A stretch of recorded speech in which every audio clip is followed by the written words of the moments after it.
Hello and welcome everyone on this official platform of Legacy IAS Academy.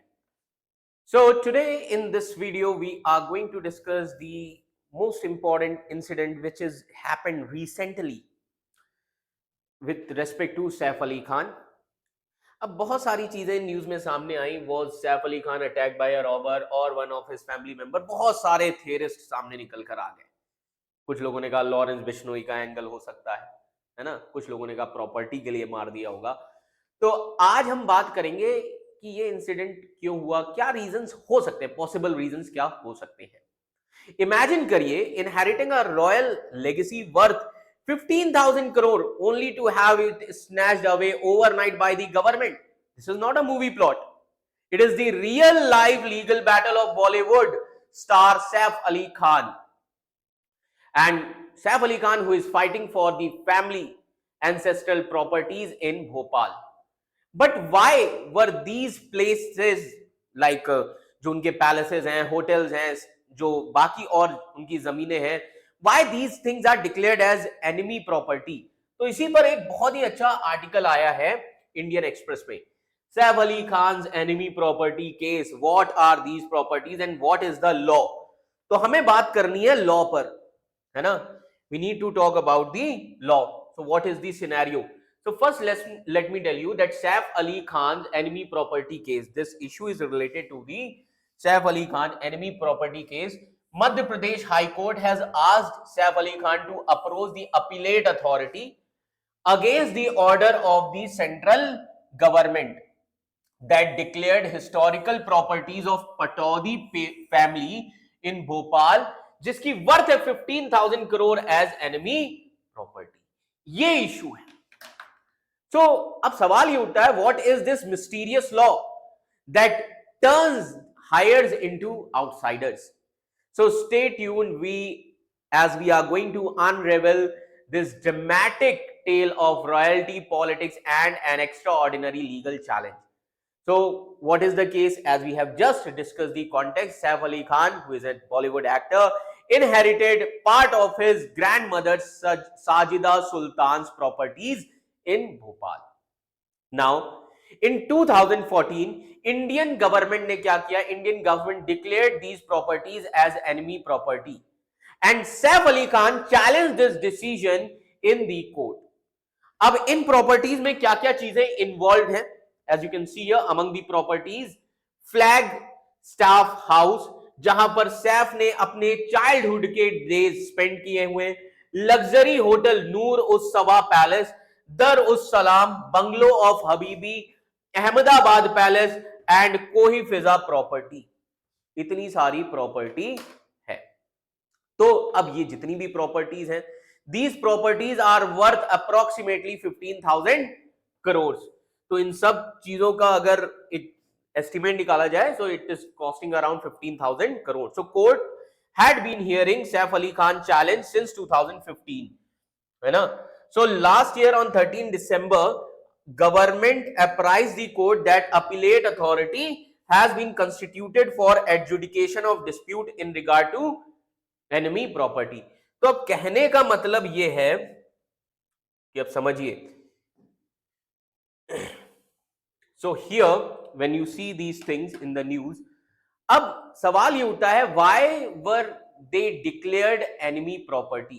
Why these properties of Saif Ali Khan Pataudi Palace है ये, why these properties are declared as enemy property? क्यों इन सभी को enemy property करार दिया गया? तो historical context पर जाना बहुत जरूरी है. अब आइए बात करते हैं हिस्टोरिकल कॉन्टेक्स्ट की. 1947 में भोपाल के जो नवाब थे, जिनका नाम था हमीदुल्ला खान, जो कि लास्ट नवाब थे भोपाल के.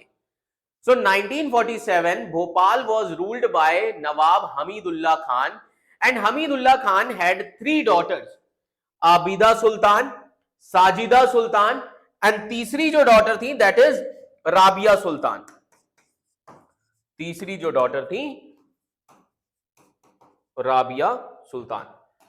तो आप देख सकते हैं, so Nawab Hamidullah Khan with his 3 daughters. तो ये फैमिली चार्ट है हमीदुल्ला खान, जो कि लास्ट नवाब थे भोपाल के. और इसमें आप देख सकते हैं इनकी जो टू डॉटर्स हैं, आबिदा सुल्तान, साजिदा सुल्तान। अब साजिदा सुल्तान से याद रखिएगा, साजिदा सुल्तान, मंसूर अली खान पटौदी एंड शर्मिला टैगोर। तो साजिदा सुल्तान के बेटे ये थे, एंड जिनके 3 बच्चे हैं, दैट मींस मंसूर अली खान पटौदी के Saif Ali Khan, Saba Ali Khan and Soha Ali Khan. This is the family structure of Saif Ali Khan. Now तो फर्स्ट ट्राई टू अंडरस्टैंड। तो ये आप देख सकते हैं इमेज आबिदा सुल्तान की।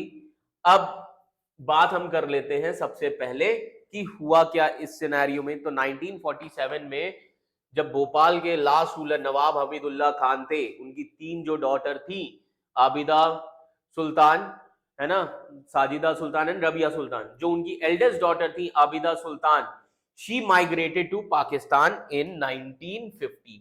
आबिदा सुल्तान कहां चली गई, अब ये ध्यान रखना है आपको, पाकिस्तान चली गई 1950 में। सेकंड जो उनकी डॉटर थी Sajida Sultan, she stayed in India and married Nawab Iftikhar Ali Khan Pataudi. Sajida Sultan जो थी वो इंडिया में ही रही, जिन्होंने शादी की नवाब इफ्तिकार अली खान पटौदी, जो कि क्रिकेट खेलते थे इंग्लैंड और इंडिया के लिए, एंड जिनके सन थे लेजेंडरी मंसूर अली खान, जिनके सन थे मंसूर अली खान, जिनको टाइगर पटौदी के नाम से भी जाना जाता है। आप देख सकते हैं मंसूर अली खान पटौदी, टाइगर पटौदी जिनको कहा जाता है। अब मंसूर अली खान और शर्मिला टैगोर के बेटे हैं सैफ अली खान, सोहा अली खान एंड सबा अली खान। सो साजिदा के जो ग्रैंड सन है टाइगर खान, टाइगर पटौदी के जो सन है दैट इज सैफ अली खान, अब इनको शेयर मिला प्रॉपर्टी में भोपाल में। हाउएवर माइग्रेशन ऑफ आबिदा सुल्तान, आबिदा सुल्तान जो है, जो कि एल्डेस्ट डॉटर थी हमीदुल्लाह खान की, जो कि लास्ट नवाब थे भोपाल के, बट वो कहां चली गई, वो पाकिस्तान चली गई। पाकिस्तान क्या है, एनिमी कंट्री है, जिस कंट्री ने हमारे साथ वॉर किया, like Pakistan and China, these 2 countries comes under enemy country. समझ में आ रहा है, because of 1965 war and 1962 war with China. Now so migration of Abida Sultan, ये सबसे बड़ा फोकस हो गया गवर्नमेंट के लिए, and because of this government claim to the properties as enemy property, क्योंकि आबिदा सुल्तान हमारे एनिमी कंट्री में चली गई। क्लियर, इसीलिए गवर्नमेंट ने क्या किया, एनिमी प्रॉपर्टी में डिक्लेयर कर दिया इनकी प्रॉपर्टीज को।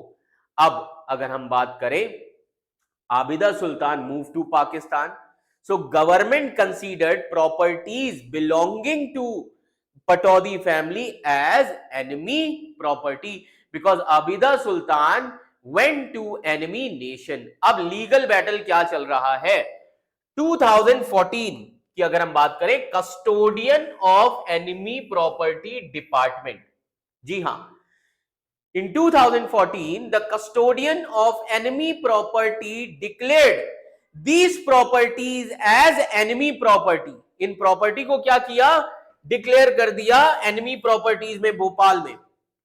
तो इसीलिए Saif Ali Khan challenged the decision of custodian of enemy property department in 2015 में सैफ अली खान ने इस डिसीजन को चैलेंज किया। अब 2016 में एक नया ऑर्डिनेंस लाया गया। In 2016, a new ordinance clarified that heirs, even if Indian citizens, cannot inherit enemy properties। वो enemy properties को inherit नहीं कर सकते, भले आप Indian citizens क्यों ना हो। समझ में आ रहा है? So 2016 ordinance and 2017 act explicitly nullified inheritance rights of heirs to enemy property। And also this also expanded the definition of enemy subject। इस ऑर्डिनेंस ने एनिमी डेफिनेशन को और ज्यादा एक्सपेंड किया, जिसमें लीगल हायर्स और सक्सेसर्स को भी इंक्लूड किया गया रिगार्डलेस ऑफ देयर सिटीजनशिप, चाहे इंडियन सिटीजनशिप हो या नॉन एनिमी नेशन की सिटीजनशिप। मतलब पाकिस्तान, चाइना के अलावा भी अगर आपकी किसी की सिटीजनशिप है तो भी आपको प्रॉपर्टी नहीं मिल सकती। ये लॉ लाया गया। समझ में आ रहा है? तो एनिमी प्रॉपर्टी है क्या? Enemy property refers to the property left in India by the people who migrated to Pakistan और China during conflict. So the government, अब जब लोग चले जाएंगे एनिमी कंट्रीज में, so government manages these properties through custodian of enemy property department. एक department है government of India का, custodian of enemy property department. तो लॉज इसीलिए लाए गए। तो अब ऐसा क्यों हुआ? तो मैंने अभी आपको बताया इसके पीछे रीजन क्या है।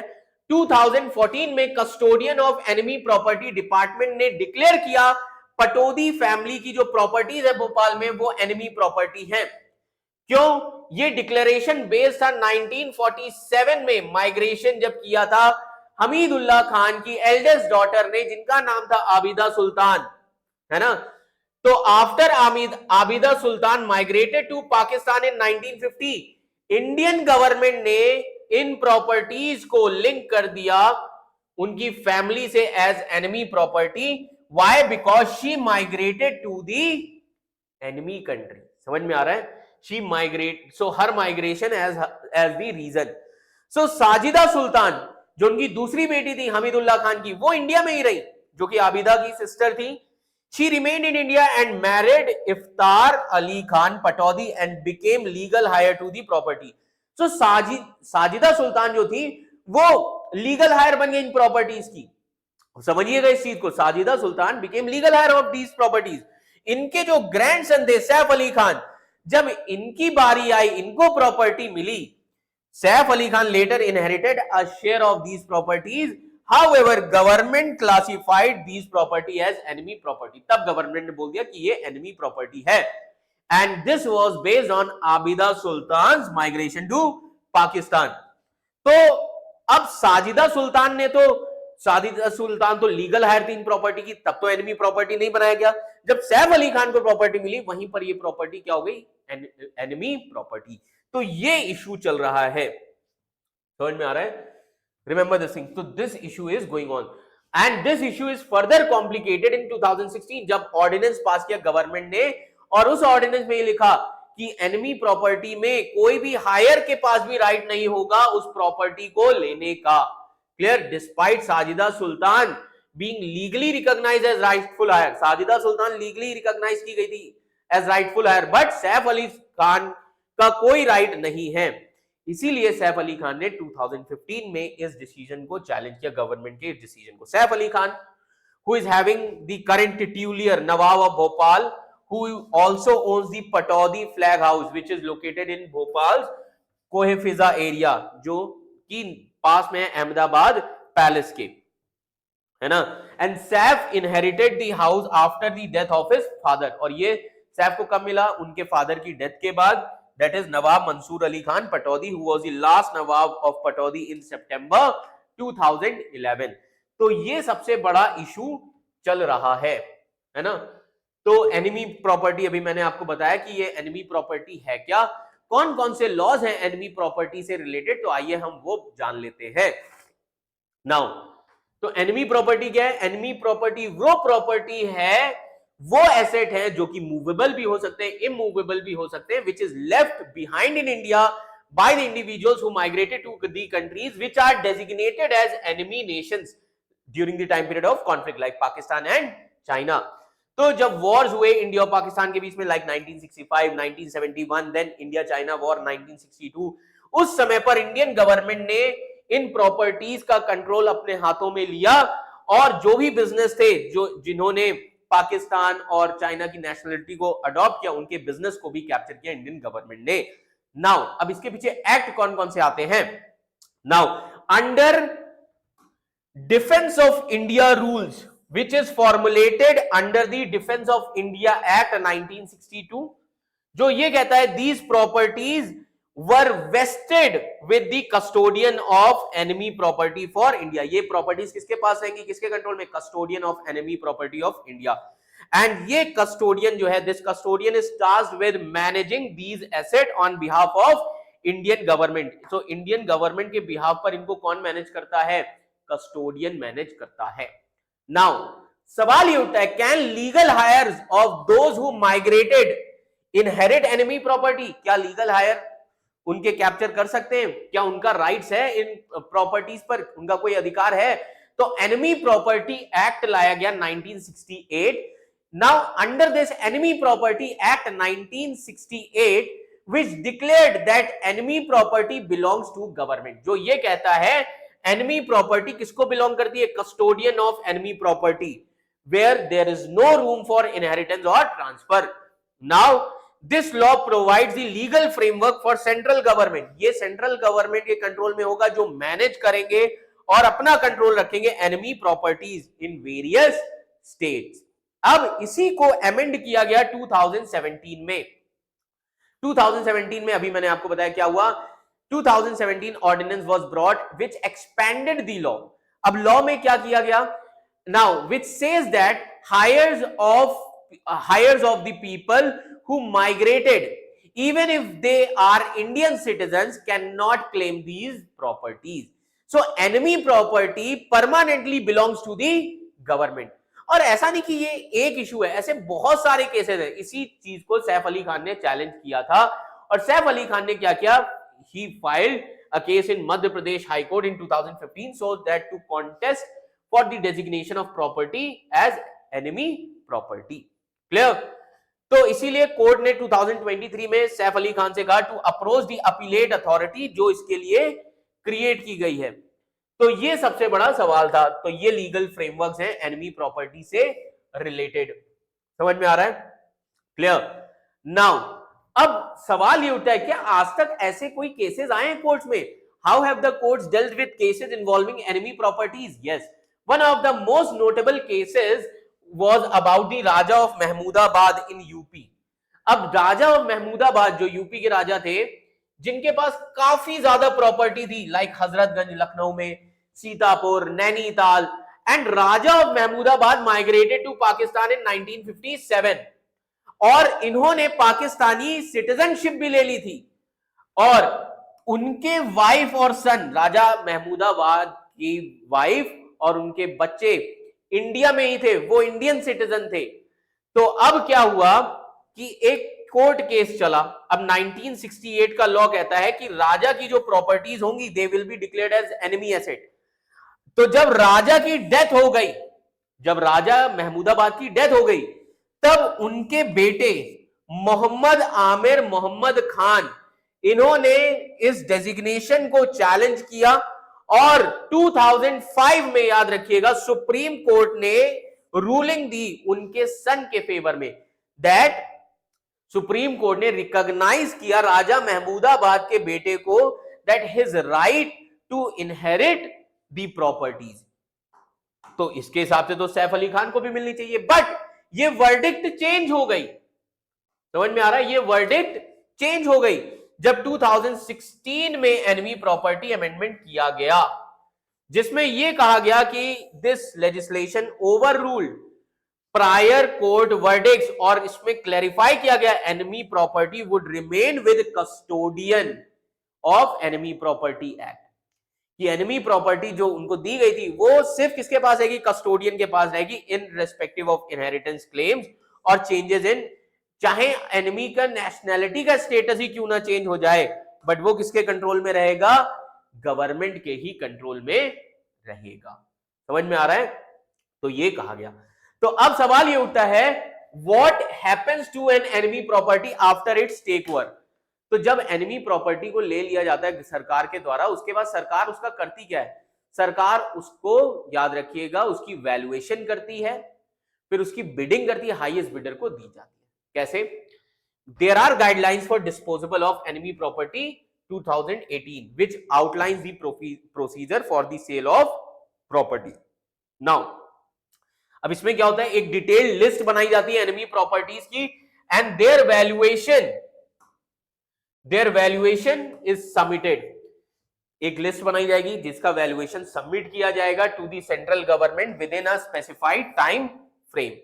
उसके बाद क्या होगा? उसके बाद याद रखिएगा, valuation committee will be established which was headed by district magistrate, and this will determine the value of these properties based on circle rates, कितना चल रहा है उस बेसिस पर वैल्यूएशन किया जाएगा। उसके बाद क्या होगा, उसके बाद याद रखिएगा ऑक्शनिंग किया जाएगा। Clear, auctioning will be done. So auctioning vacant properties to the highest bidders. अगर ऑक्यूपाइड प्रॉपर्टीज है, so occupied properties offer to the occupants. Now जितना भी अमाउंट आएगा इस सेल से, that amount proceed, that will be deposited in consolidated fund of India. वो कहां deposit किया जाएगा, कंसोलिडेटेड फंड ऑफ इंडिया में। तो याद रखिएगा ये सबसे बड़ा सिनेरियो है, ये प्रोसीजर है किस चीज को, एनिमी प्रॉपर्टी को सेल करने का। अब सवाल ये उठता है, how many enemy properties are there in India at present. अगर आप देखें 9280 प्रॉपर्टीज फ्रॉम पाकिस्तानी नेशनल, जो लोग पाकिस्तान चले गए उनकी कितनी प्रॉपर्टीज है, 9280 properties. Chinese national 126 properties are there, और इन सभी का एस्टिमेटेड वैल्यू क्या है, गवर्नमेंट ने वैल्यूएशन कराया 1 लाख करोड़ का है एज ऑफ 2020 तक, है ना। And shares identify, if you see the shares 6, अब आप देख सकते हैं ये जो शेयर्स हैं 996 कंपनीज के जिनकी वर्थ है 3000 प्लस करोड़ से भी ज्यादा की। तो यहां पर बेसिकली याद रखिएगा 6,50,70,877 के शेयर्स हैं, जो कि 996 कंपनीज जिनकी वर्थ 3,00,000 प्लस करोड़ है। समझ में आ रहा है। तो अब डिस्पोजेबल एफर्ट्स कौन करता है, this is monitored by a group of ministers led by home minister Amit Shah. जी हां।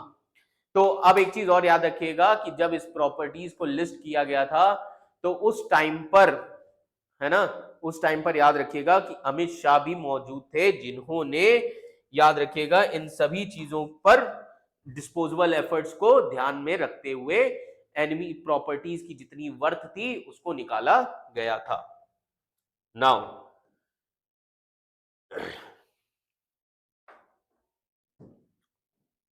है ना, तो अभी हमने बात की इन सभी चीजों की। तो बेसिकली ये इशू, ये मुद्दा चल रहा है। तो करंट स्टेटस क्या है सैफ अली खान के केस का। So Madhya Pradesh high court asked Saif Ali Khan to approach the appellate authority and it is unclear if Saif Ali Khan has filed the appeal और नॉट। तो सवाल ये उठता है, क्या ये रीजन था सैफ अली खान के ऊपर अटैक होने का कि इस चीज को, इस अटेंशन को डाइवर्ट कर दिया जाए और क्रिएट सिंपैथी।